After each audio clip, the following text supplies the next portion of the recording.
ఒక్క మాట కూడా ఇంతవరకు బీఆర్ఎస్ నుంచి ఏ ఒక్కరు కూడా మాట్లాడలేదు. ఎందుకోసం? ఏం లాలూచి ఉంది? లండన్ లాలూచి ఇది. ఫ్రెష్గా నిన్నగాక మొన్న జరిగింది లండన్లో మీటింగు, దాని ప్రభావం ఏమో అని నేను అనుకుంటున్నా. దాని గురించి కూడా చెప్తా మీకు. నారాయణ చైతన్య కాలేజీలు వీటి మీద ఎన్నడూ కూడా మన బీఆర్ఎస్ పార్టీ నాయకులు ఎవరు మాట్లాడరు. నేను ఇదివరకే చెప్పిన మీకు, గుంటనక్క గారు పాలు అమ్ముకుంటారు నారాయణ చైతన్య కాలేజీలకు కాబట్టి ఒక్క మాట మాట్లాడరని. వ్యాపార సంబంధాలు ఉన్నారు కాబట్టి మాట్లాడరు. కేటీఆర్ గారికి ఉన్న ఆంధ్ర ఫ్రెండ్స్, వాళ్ళకున్న పర్మిషన్ల సంగతి మీకు తెలిసి నేను చెప్పే అవసరం లేదు, అందుకని వారు మాట్లాడరు. అంటే బీఆర్ఎస్ పార్టీ మొత్తం కూడా మౌన దీక్ష పట్టి కూర్చున్నది. మీ అందరికీ తెలుసు నా దగ్గర విస్పష్టమైన ఆధారాలు లేకపోతే నేను మాట్లాడనని. ఇవాళ నేను సూటిగా ప్రశ్నిస్తున్నా ముఖ్యమంత్రి గారిని, మీకు గుంటనక్క గారికి, గుంపు మేస్త్రికి గుంటనక్కకు ఏం కూడా లండన్లో లాలూచి జరగకపోతే మీరు అర్జెంటుగా quit pro quo case file చేయాలి హరీష్ రావు గారి మీద. ఎందుకోసం చెప్తున్నా, నారాయణ చైతన్య 2 కాలేజీలలో, దాంతోపాటు ఆయన మంత్రిగా ఉన్నప్పుడు, ఆయన ఆరోగ్య శాఖ మంత్రిగా ఉండే, కిమ్సు, యశోద, అపోలో, బసవతారకం, ఒమేగా, అరబిందో, డాక్టర్ రెడ్డీసు, విరించి, కామినేని, ఎంఆర్ఎఫ్, ఈ అన్ని హాస్పిటల్స్లో కూడా, హాస్పిటల్ కాదు, కామినేని, విరించి, బసవతారకం, ఒమేగా, అపోలో, యశోద, ఇవన్నీ హాస్పిటల్స్. ఈ అన్ని హాస్పిటల్స్ వాళ్ళ సొంత పాల కంపెనీలో మిల్చి వెబ్సైట్లో పెట్టింది. నేనేమో కథలు చెప్తలేను. అంటే ఒక ఆరోగ్య శాఖ మంత్రిగా పనిచేసేటటువంటి వ్యక్తి వారి సొంత కుటుంబ సభ్యులు, వారి సతీమణి నడిపేటటువంటి కంపెనీ ద్వారా ఈ అన్ని కంపెనీలకు, ఈ అన్ని హాస్పిటళ్లకు పాల సప్లై చేస్తున్నారండి. అంటే చిన్న సన్నకు కాదు, తెలంగాణ ప్రజలకు నేను లెక్కలతో సహా చెప్తున్నా. ఈ హాస్పిటల్స్కు కోట్ల రూపాయల పాలను సప్లై చేసిరు. నారాయణ చైతన్య ఆంధ్ర సంస్థలకు, నారాయణ కాలేజీకి రోజుకు 2000 లీటర్ల పాలు, నెలకు 5 కోట్ల రూపాయల పాలు, చైతన్యకు 5 కోట్ల రూపాయల పాలు వెరసి 2018లో హరీష్ రావు గారి కంపెనీకి 8 సంవత్సరాలు నికరంగా లెక్క తీసుకున్నా కూడా ఇప్పటి వరకు 960 కోట్ల రూపాయల పాలను కేవలం నారాయణ చైతన్యకు మాత్రమే హరీష్ రావు గారు సప్లై చేశారు. 960 crores 8 yearsలో. అంటే ఒక మంత్రిగా ఉన్నటువంటి వ్యక్తి తన ఇన్ఫ్లుయెన్స్ని వాడి, ఇది క్విట్ ప్రోకో కాదా అండి? ఇది ఓన్లీ నేను నారాయణ చైతన్య లెక్క చెప్తాను. ఇప్పుడు నేను చదివిన హాస్పిటల్స్, కిమ్స్, యశోద, అపోలో ఇవన్నీ చెప్తలేను. అంటే ఎన్ని వందల కోట్ల పాలు ఇక్కడ సప్లై చేసారు. ఇక్కడ ఒక వ్యాపారం సప్లై అన్నటువంటి ఇష్యూ కాదు. ఇక్కడ ఇష్యూ ఏంటంటే హరీష్ రావు గారు పాల వ్యాపారం పెట్టింది 2018లో. కానీ అంతకన్నా ముందే తెలంగాణలో అనేకమైన డైరీస్ ఉన్నాయి. మస్కత్తి డైరీ 1965లో పెట్టింది, కరీంనగర్ డైరీ 1971లో పెట్టింది, జెర్సీ డైరీ 1986లో పెట్టింది, ముల్కనూర్ ఉమెన్స్ కోఆపరేటివ్ డైరీ 2002లో పెట్టింది, సుజలా డైరీ 2002లో పెట్టింది, వైష్ణవి డైరీ 2004లో పెట్టింది, మదర్ డైరీ ఇది ప్రజలు నడుపుకునేది, హయత్ నగర్, నల్గొండ, రంగారెడ్డి మిల్క్ యూనియన్, ఇది కాకుండా గవర్నమెంట్ డైరీ విజయ డైరీ ఉన్నది. మరి వీళ్ళకి ఎవ్వరికీ వ్యాపారం రావద్దట. ఏం విజయ డైరీకి 1000 కోట్ల వ్యాపారం వస్తే నష్టమా? పాడి రైతులకే లాభం జరుగుతుంది కదా. నేను ముఖ్యమంత్రి గారిని విస్పష్టంగా డిమాండ్ చేస్తున్నా, మీకు హరీష్ రావు గారితో, గుంటనక్కతో ఏం లాలూచి లేకపోతే, లండన్లో ఏం అగ్రిమెంట్ జరగకపోతే తక్షణమే జీవో రిలీజ్ చేయండి. ఎనీ స్కూల్, ఎనీ హాస్పిటల్, స్కూల్లో 500 పైచిలుకుంటే జీవో ఇవ్వండి, విజయ డైరీ పాల్గొనాలని చెప్పండి. ప్రభుత్వం భూమి ఇవ్వలేదండి యశోద హాస్పిటల్కి. అంటే హరీష్ రావు గారు హెల్త్ మినిస్టర్గా ఉన్నప్పుడు యశోదకు భూమి ఇస్తారు, అదే యశోద నుండి ఆయన కంపెనీకి పాల ఆర్డర్ తీసుకుంటాడు. మరి ఇది క్విట్ ప్రోకో కాదా? దీని మీద ఏం ఎంక్వైరీ జరగదా? చేయాలని చెప్పి నేను ప్రభుత్వాన్ని డిమాండ్ చేస్తున్నాను. ఇదంతా ఎందుకు ఇంతసేపు చెప్తున్నా నేను అంటే, బీఆర్ఎస్ పార్టీ కంప్లీట్గా కాంప్రమైజ్ అయిపోయింది.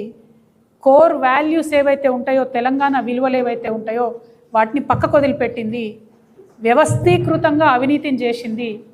పాల వ్యాపారం హరీష్ రావు గారికి, రియల్ ఎస్టేట్ పర్మిషన్లు, మున్సిపల్ పర్మిషన్లు రామారావు గారికి, ఇసుక వ్యాపారం ఇంకొకరికి, ఇక చాలామంది ఉన్నారు, 1 కాదు 2 కాదు. ఇట్లా వ్యవస్థీకృతమైన అవినీతి చేసింది. మళ్ళీ ఇప్పుడు ఏమంటారు, ఇక కాంగ్రెస్ ఫెయిల్ అయిపోయింది, మేమే వస్తాం గవర్నమెంట్కి అంటారు. కాంగ్రెస్ ఎట్లా ఫెయిల్ అయిపోయింది, వచ్చే అవకాశమే లేదు. కానీ బీఆర్ఎస్ మళ్ళీ గవర్నమెంట్లోకి వస్తే ఈ వ్యవస్థీకృతమైనటువంటి అవినీతిని సహిద్దామా? నేను ప్రజలను అడుగుతా ఉన్నా, మిమ్మల్ని నేను ఒకటే రిక్వెస్ట్ చేస్తూ ఉన్నా.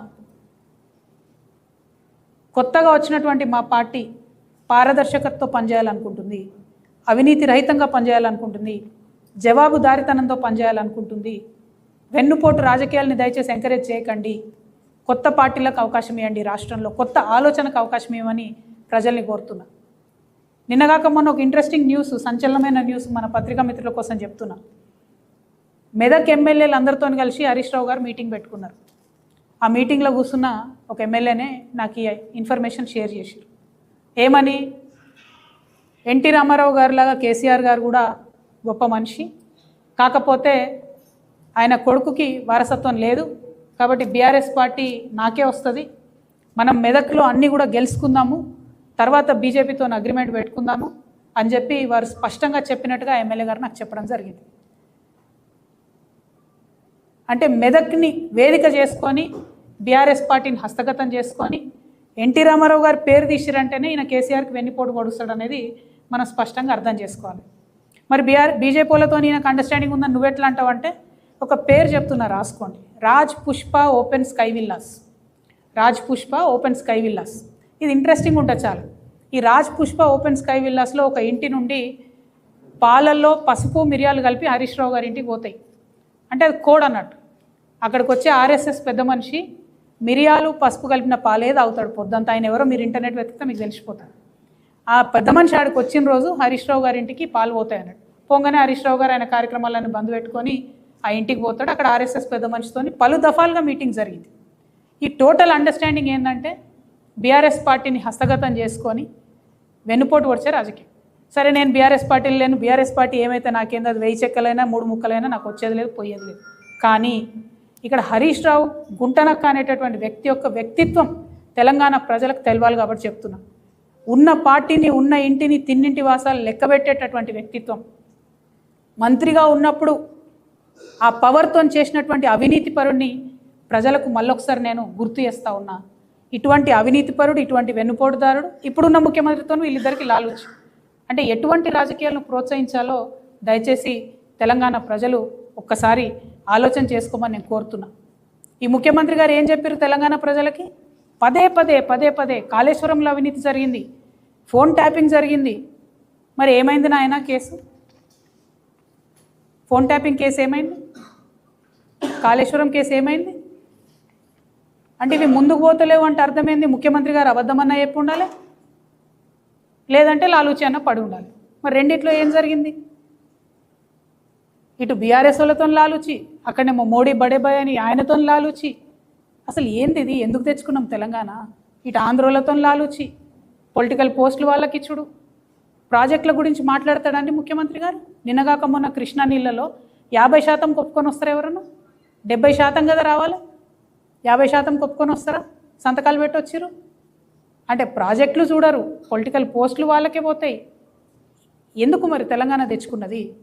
నేను తెలంగాణ వాదుల తరఫున చెప్తా ఉన్నా, బాధపడతా ఉన్నారు ఒక్కొక్కరు. ఇవాళ ఉద్యమకారులు, తెలంగాణ వాదులు బాలసుబ్రహ్మణ్యం గారి విగ్రహం పెట్టినప్పుడు బాధపడని తెలంగాణ వాది లేడండి. ఇది అతిశయోక్తి కాదు. ఆయన మంచి, ఆయన పెద్ద సింగర్, నేను కాదంటలేను. కానీ ఎందుకు పెట్టాలి? రవీంద్ర భారతిలో ఎక్కడైతే గద్దరన్ ఉండాలనో, ఎక్కడైతే అందశ్రీ ఉండాలనో అక్కడ ఎందుకు మమ్మల్ని అవమానం చేయాలి? ఆంధ్ర ప్రాంత నాయకుల విగ్రహాలు ఇక్కడ పెట్టి దండలు ఎందుకు వేయాలి? 100 అడుగుల విగ్రహం పెడతామని ఎందుకు చెప్పాలి? మీరు తెలంగాణ ఉద్యమానికే వ్యతిరేకం కాదు, రాష్ట్రానికి వ్యతిరేకంగా పనిచేస్తున్నారు. ఇది కరెక్ట్ కాదు. డెఫినెట్గా తెలంగాణ ప్రజలందరూ కూడా మీకు కరుగాల్చి వాత పెడతారు. ఈ గుంటనక్క గారితోని మొన్న లండన్లో ప్రభుత్వ ధనంతో ముఖ్యమంత్రి గారికి మీటింగ్ జరిగింది. ఈ గుంటనక్క, గుంపు మేస్త్రి, లండన్ లాలూచి ఏందో, దాని సంగతి ఏందో టీఆర్ఎస్ పార్టీ ముందు కూడా మీకు ఎప్పటికప్పుడు అప్డేట్స్ ఇస్తుంటుంది. ఎందుకు ఈ మాట చెప్తున్నా అంటే, హరీష్ రావు గారు పచ్చి బీసీ వ్యతిరేకి. ఇక్కడ చూడండి, ఎవరైతే మాధవ్ రెడ్డి బీసీలకు 42% రిజర్వేషన్ రాకుండా చేసిండో ఆయన ఇంటికి పోయి శాలువాలుగా